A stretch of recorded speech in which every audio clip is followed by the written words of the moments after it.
আপনার বিষয়টা বলেন কি সমস্যা কি হয়েছে?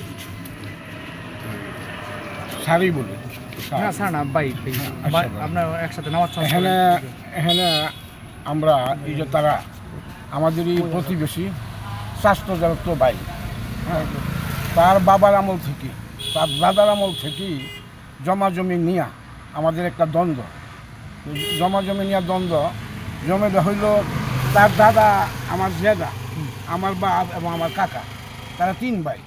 আমাদের যা জমি আছে এই জমিগুলি একটা সমানভাবে বন্টন হওয়ার দরকার। তো দেখা গেছে না, তারা তার দাদা বাটোরা কোনো বন্টনামা হয় না না না না দেখা গেছে দেখা গেছে এই হেরা জমি, আমার দাদার জমি, পিতৃক জমি হেরা হেরা মনে করেন 600 শতাংশের মধ্যে 3 ভাইয়ে 200 করে পাও না, হ্যাঁ, যে হেরা একাই 310, আর এখানে 2 ভাইয়ে 10 কম 300। আমি জিনিসটা বুঝাইতে পারছি। আমরা এইটার একটা ফসলের জন্য তাদেরকে বাড়িতে যাইয়া বারবার তাদেরকে চেষ্টা করছি। হ্যাঁ, পুলিশে চাকরি করে, হ্যাঁ বলছে তাকে আইতেছি আয়া ফসলা করবো, কয়া হ্যাঁ কইরা ফসলা করছি না, বরং নতুন কইরা আরেক জায়গা আরো দখল করছে। এবার গাছ জংলা বাঁশ ঝাল মূল্যবান গাছ কাটিয়া নিয়ে গেছে গাছ এই ব্যাপার।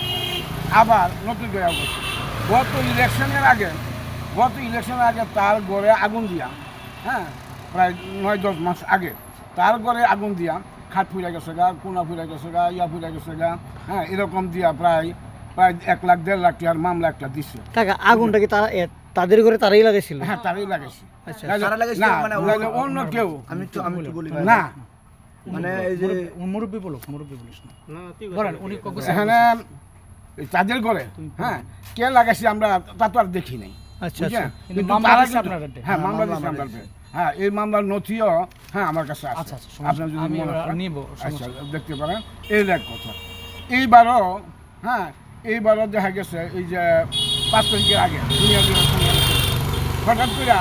হঠাৎ করে শুনতে পেলাম হ্যাঁ বাড়িতে আগুন, এই সে এরকম হয়েছে এরকম শুনতে পেলাম। অথচ আমরা এই ব্যাপারে আমরা কোনো জানি না, আমরা এতে কোনো আমরা জানাই নাই, বা আমরা এই অকারেন্স আমরা এই দায়ী না, বরং আমরা জমি না দেওয়ার জন্য এবং এই কেস, হ্যাঁ, এইগুলি না করার জন্য, হ্যাঁ, এরকম ভাবে আপনার যে বাটোয়ারা বন্দরের ঝামেলা এই বিষয়ে কোনো মামলা মোকদ্দমা বা কোনো অভিযোগ কোথাও দিচ্ছেন? না আমরা অনেক চেষ্টা করছি। না ওনার কথা শেষ করুক, তুমি একটু হেরা প্রথম যে সময় এই জায়গাটা আক্রমণ করছে এবং তখন কিন্তু আমরা থানার শরণাপন্ন হই, কিন্তু দেখা গেছে যার কাছে আমরা দিছি ইফতেখার, হ্যাঁ, এসআই, উনি বলতেছে কাকা আমরা এনে সুবিধা করতে না, হ্যাঁ, কিন্তু এই হ্যাঁ অফিসার দিয়া আমার অফিসের কাছে ফোন করা এসে হ্যাঁ আমি সুবিধা করতে আপনার কুলে জানগা, তো কুলে আমরা মামলা সম্পর্কে জানি না, বুঝি না, হ্যাঁ, আমরা গিয়ে 145 দিছি, কিন্তু দেখা গেছে 145 হ্যাঁ দেখা গিয়ে কুলগুলি তাদের কথা, অথচ সম্পূর্ণ মিথ্যা। আর সম্পূর্ণ জমির মধ্যে এরকমই অবস্থা। 5 তারিখে আপনি কি হয়েছিল ওনারা যে অভিযোগটা দিচ্ছে, হ্যাঁ, যে কথা বলছে যে আপনারা না অভিযুক্ত কিন্তু আমরা কালকে মানে ওরা কি কালকে করছে আমরা এটা তো একটু আমরা জানি না। শুনছি। ওর ভাই 2018 সালে আচ্ছা আমি শোনো, তুমি আগে ওনার শেষ করলে তোমার কথা থাকলে তুমি বলবা আলাদা বলবে, উনি আগে শেষ করবেন। আচ্ছা উনি প্রথম উনি গুছায় কথা বলছে, কারণ এটা পারিবারিক দ্বন্দ্ব। উনি যতক্ষণ জীবিত আছে এখন পর্যন্ত তুমি সম্পত্তির মালিক না, আচ্ছা যেহেতু উনি সম্পত্তির মালিক, ওনার কথা উনি কো। আর মানে ওরা এই কথা পর্যন্ত বলছে না, তাদের উনি দুর্গতি সুন্দর হয়ে কথা যাচ্ছে। কইছে, ওনার কথাগুলো গুছানো। আচ্ছা উনি বলছে এখন এইলো কথা হইলো আমরা এক হইলো হ্যাঁ, এখন এই পারিবারিক বাইরে আমাদের একটা দ্বন্দ্ব আছে, তা তো আছেই। এখন কিন্তু হ্যাঁ এই রাজনীতিক একটা সুবিধা নেওয়ার জন্য এই মুহূর্তে এই একটা অকারেন্স, আবার আরেকটা অকারেন্স ঘটাইছে। না এটা 5 তারিখে তো এই যে যেটা দেখাইছে, কারণ রাজনৈতিক সারা বাংলাদেশে বাংসুর হরদম হইতাছে। এটার ব্যাপারে আমরা কোনো মধ্যে রকম মনে করেন এখন এটা রাজনৈতিক ভাবে হয়েছে কিনা বা এটা পারিবারিক, এটা বিষয়ে বোঝানোর জন্য আপনি এই বিষয়ে কি কোনো অবগত? এটা কি পারিবারিক বাংসুর হয়েছে নাকি রাজনৈতিক? না, এটা রাজনীতিক বাকি হয়েছে, আমরা এই ব্যাপারে আমরা কোনো জানি না। আচ্ছা ঠিক আছে, এখন তোমার বক্তব্য থাকে তুমি। আমার বক্তব্য হইলো এই 2018 সালে ওর ভাই করছিল এই না যে আমরা পিছনেরটা আমরা উনার কাছ থেকে না জেনে ওই নিছি। না এখন তুমি এই 5 তারিখের নিয়ে যদি কোনো বক্তব্য থাকে এটা বলতে, কারণ ওনার এটা আমরা বুঝে নিছি 2018 সালে ওনারে বলে বাংসুর করে একটা ওনারে মিথ্যা না মামলা না দিছে। 2023 সালে না না 2023 সালে, এই আরেকটা মামলা দিচ্ছে আমরা, এটা দিল ইলেকশনের আগে দেয়, এই 2023 ইলেকশনের আগে 24 ইলেকশন 24 এখন বলো কি হয়েছে আন্টি? মানে যে ওই নিয়া মানে মনে করেন যে ওরা মানে রাজনৈতিকভাবে ভালোভাবে প্রভাব খাটানোর জন্য এরা এগুলো কইরা সবাইকে আমরা 10 জনের নামে জিডি করছে, আমরা এমন একটা নিউজ পাইছি, কিছু বুঝছেন।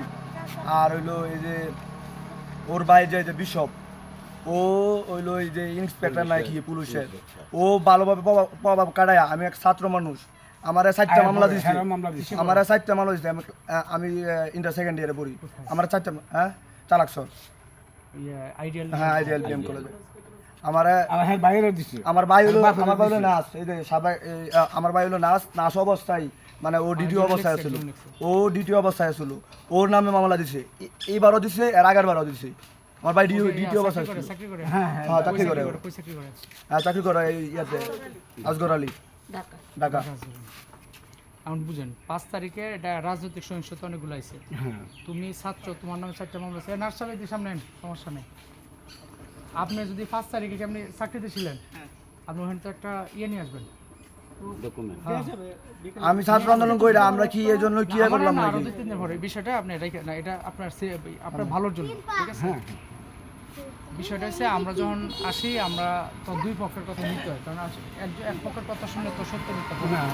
তো আপনার বক্তব্য নেওয়া হয়েছে, আপনারটা নেওয়া হয়েছে, এটা হচ্ছে বিষয়। তো আপনার কোনো বক্তব্য আছে 5 তারিখ বিষয়ে কোনো কথা আছে? ওনারা মূল কথাটা হলো 5 তারিখ